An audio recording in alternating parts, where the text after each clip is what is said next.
मीठी टिकिया बनाते समय क्या आपका भी मन अक्सर ख़राब हो जाता है जब वो टूट जाती हैं? अब परेशान होने की ज़रूरत नहीं है, हम आपके लिए लेकर आए हैं मीठी टिकिया बनाने का एक ऐसा तरीका जिससे वो बिल्कुल भी नहीं टूटेंगी और तलते समय बिल्कुल बिखरेंगी भी नहीं। आप अगर मेरे द्वारा बताई गई रेसिपी को फॉलो करेंगे तो आपकी मीठी टिकिया पहली बार में भी एकदम परफेक्ट बनकर तैयार होगी।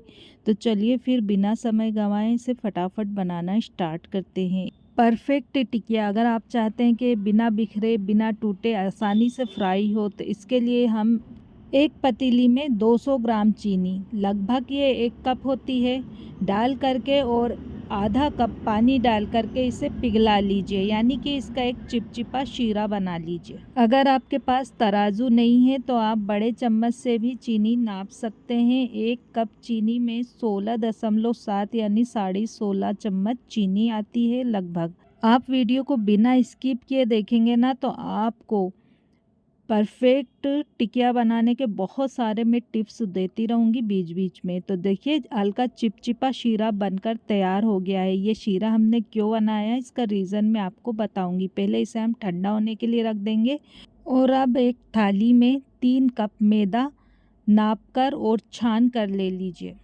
मैदा अगर ग्राम से मेज़र करेंगे तो ये 500 ग्राम मैदा है, यानी आधा किलो। अगर आप मैदे को मेजरिंग कप से नापेंगे तो ये 4 कप के बराबर है, लेकिन मेरा कप बड़ा है इसलिए 3 कप में 500 ग्राम आटा आ चुका है। अब इसमें हम डालेंगे आधा कप सूजी, यानी कि 8 बड़े चम्मच सूजी नाप कर ले लें। 4 टीस्पून इसमें हम डालेंगे वाइट तिल, ये हल्की भुनी हुई तिल है मेरी। इसमें डालेंगे तो इससे टेस्ट बहुत अच्छा आएगा टिकिया का। और अब इसमें हम ऐड करेंगे 2 पिंच के बराबर सॉल्ट, नमक। इससे टिकिया का जो मीठा टेस्ट है इन्हेंस होगा। 1 कप डेसिकेटेड नारियल इसमें डाल दीजिए, इससे भी टिकिया का टेस्ट बहुत अच्छा आता है। आप चाहें तो इसे स्किप भी कर सकते हैं, लेकिन डालेंगे ना टिकिया में बहुत अच्छा सा टेस्ट आ जाएगा। अब सभी ड्राई इंग्रेडिएंट्स को पहले चम्मच से मिक्स करें और फिर इसमें हम डाल देंगे इलायची पाउडर। यहाँ पर मैंने 6 से 7 इलायची को मोर्टर यानी खरर में बारीक कूट लिया था, ये डाल के अच्छे से मिक्स कर दें। अब इसमें हम मोयन के लिए 1 कप पिघला हुआ मक्खन या ऑयल डालेंगे। अगर हम इसे ग्राम से मेज़र करते हैं तो ये तकरीबन 120 ग्राम के बराबर है। अब दोनों हाथों से रब करते हुए मोयन को अच्छी तरह से आटे में मिक्स करना है। फिर आप मैदे की ऐसी मुट्ठी बनाकर देखें, ये बन जाती है। समझिए मोयन जो है आपका एकदम परफेक्ट है। अब जो चीनी का हमने चिपचिपा सा शीरा बना कर रखा था ना, ये ठंडा हो गया है। इसे हम आटे में डालेंगे और इसका टाइट डो लगाना है। हाँ, जैसा कि मैंने कहा था कि चीनी की चाशनी आटे को गूंदने में काफ़ी मदद करती है और इससे बनी मीठी टिकिया बिना टूटे बिना बिखरे बहुत ही बेहतर तरीके से बनती है। टिक्की कुरकुरी और स्वादिष्ट भी बनती है। चाशनी की वजह से टिक्की बढ़िया सी फ्राई होती है। इसका टेक्सचर और स्वाद दोनों ही बहुत अच्छा आता है। अगर आपका आटा ठीक तरह से इकट्ठा नहीं होता है तो आप इसमें 2 से 3 टीस्पून के करीब पानी डाल सकते हैं। चाशनी की वजह से आटा थोड़ा नरम भी गूंथता है और इसे जब हम रखते हैं ना रेस्ट के लिए तो ये सख्त हो जाता है। आटा हमने कॉटन के कपड़े से कवर करें, ऊपर से एक प्लेट ढक दें और फिर इसे 30 मिनट के लिए रेस्ट के लिए छोड़ दें। 30 मिनट के बाद आप देखेंगे कि आटा जो है सख्त हो गया है। अब टिकिया बनाने के लिए आटे से एक बड़ी लोई काटें और गोल लोई बनाकर तैयार कीजिए और इसे पट्टे पर मोटी बेल लीजिए।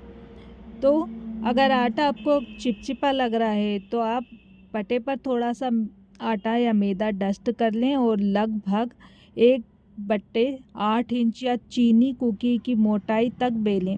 पकने पर टिकिया थोड़ी फूल जाएंगी। अपनी पसंद का कटर इस्तेमाल करें। मैंने यहाँ पर एक गिलास लिया है छोटा, इसके ऊपरी किनारों से मैं इसे कट करूँगी, लेकिन आप कोई भी साफ़ और गोल चीज़ इस्तेमाल कर सकते हैं और टिकिया काट सकते हैं।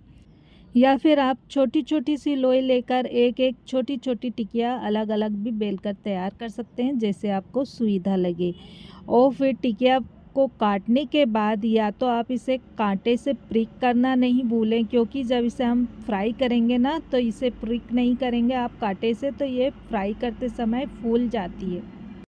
तो एक कांटा ले लीजिए और इसे थोड़ी थोड़ी दूर पर इस तरह से प्रिक कर लीजिए।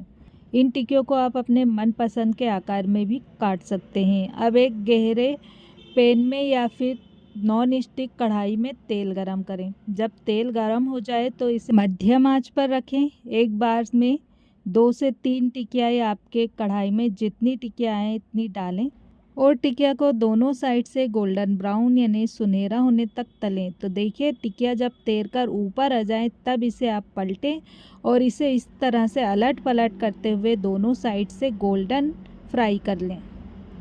और एक बैच फ्राई होने में बमुश्किल 3 से 4 मिनट का टाइम लगेगा। और आप देख पा रहे हैं टिकिया फ्राई होते होते बहुत अच्छा गोल्डन इन पे कलर आ गया है, अच्छे से फ्राई हो गई हैं। तो इन्हें एक स्ट्रेनर में निकाल लीजिए। एक्स्ट्रा तेल को कढ़ाई में निथार लीजिए और इन्हें एक प्लेट में या एक पेपर पे डाल लीजिए। और इसी तरीके से बाकी की टिकिया भी हम फ्राई करके तैयार कर लेंगे। कितनी मज़े की टिकिया हमारी बनकर तैयार हुई हैं। आ जाइए फैमिली, मीठी टिकिया बनकर तैयार है। ऊपर से क्रिस्पी क्रिस्पी से, अंदर से खस्ता, मुंह में घुलने वाली। इन्हें एक एयर टाइट कंटेनर में 1 महीने तक स्टोर किया जा सकता है, लेकिन मुझे यकीन है कि आप इन्हें इससे बहुत पहले ही ख़त्म कर देंगे।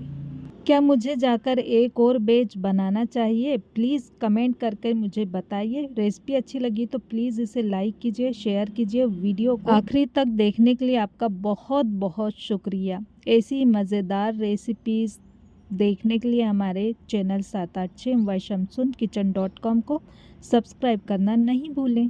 Thanks for watching.